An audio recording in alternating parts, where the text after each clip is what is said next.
Okay, so this is Super Street Fighter 4. Tamura, what's the main difference between this and regular Street Fighter 4? Probably the biggest difference is additional characters. People who have played Street Fighter 4, will notice the amount of characters has increased significantly. What do we got now? We got 20 odd? An extra 10. Oh, wow. So that Into the rounds 30s. it up to I think about 25 or something. You're going to be M. Bison. You're good at this game. In fact, you're using a clicky-clacky arcade stick. and I'm using straight up ghetto Xbox Controller. 360 controller. Yeah. And I'm picking Ryu, which shows that I'm clearly... You like Ryu? There's nothing wrong with that. But all the people who aren't good at Street Fighter always pick Ryu or Guile. Oh, get away from so me.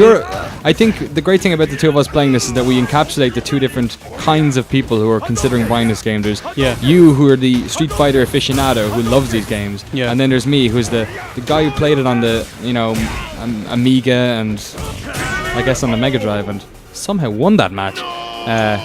Who's not really sure. I bought Street Fighter 4 and I sort of bought it because of half nostalgia and half just because everyone else seemed to be buying it. Yeah. But I'm sort of wondering, is this game worth it? It definitely is, and to be honest, it's kind of for casual players. It's got just as much appeal.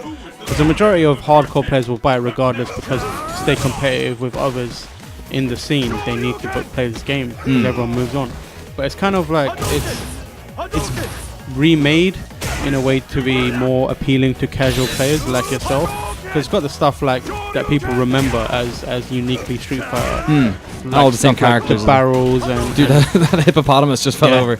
And like beating up cars and that kind of thing. It's got that stuff back in there, and it's easy to play as well. And even if you're not playing at a hardcore level, you can still have fun just mashing buttons and kind of getting the occasional flip move out. Don't you complain about using the arcade stick now?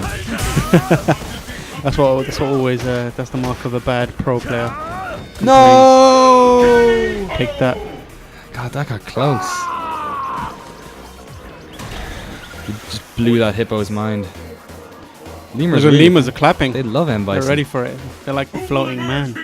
Let's play one more match. Yeah. Pick some different guys. I'm gonna pick one of the new guys. Some of the newbies, yeah. Who we got here? Again, DJ. I'll be the prison guy. You be Cody the prison. Where's T-Hawk in this? I can't see him. He's at the bottom here. Bottom. Okay. I'll be him. Is he still as large and ridiculous as he was? He is impressively ridiculous.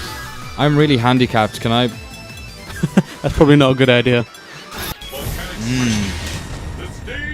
They've also added this new announcer who's got a very deep voice. He's slightly less annoying than the old one. The old one had a really weird voice and he'd constantly get involved. Here's T-Hawk. Fighting with conviction leads to victory.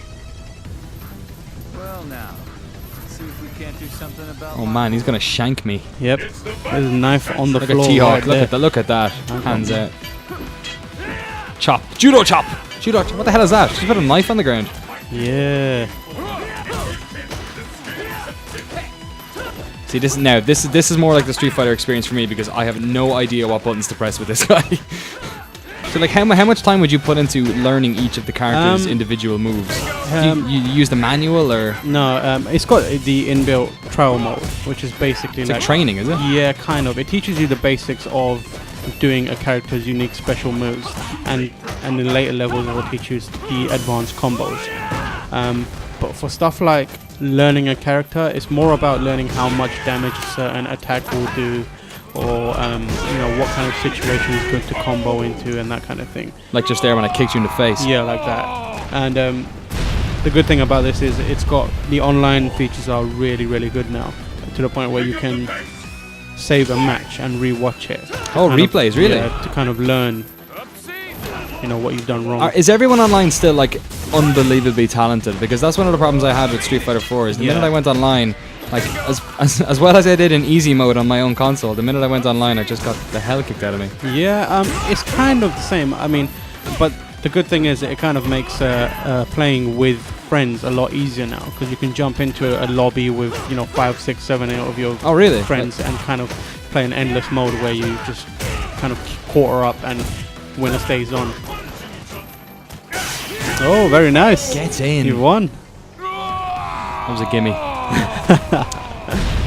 So definitely, you're a fan of it as a Street Fighter, a fan of the series, fan of fighting games. As a fan of fighting games and just generally a gamer, it's the kind of it's hard to not recommend it even as a party game, because just getting a couple of people around playing, even if you're just hitting buttons and kind of randomly attacking each other, is good fun.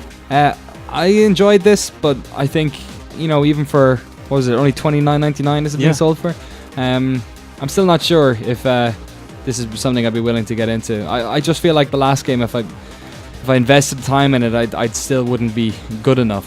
Maybe the single player's got something for me in it, but definitely type of game, if you got a couple of friends around, if one person owns it, it'd be fun to take it out, but not so sure if it's one that I could delve a lot of hours into.